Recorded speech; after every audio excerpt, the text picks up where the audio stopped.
Potong engkol tipis-tipis. Lalu parut wortel. Potong tipis-tipis daun bawang.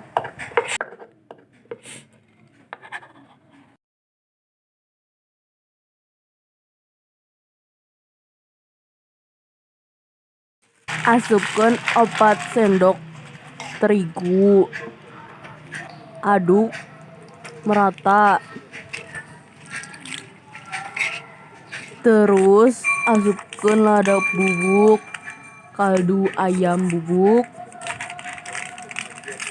jeung bumbu nu geus dilemeskeun.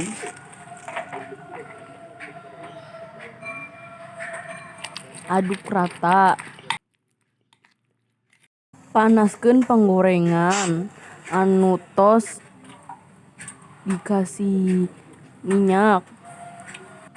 Sendokkeun adonan ka jero panggorengan hiji-hiji. Ditempelkeun na pinggir-pinggirnya. Goreng biji asak. Bolak-balik wangsul. Angkat bala-bala lamun atos koneng kacoklatan. Bala-bala siap dinikmati kalawat cengek.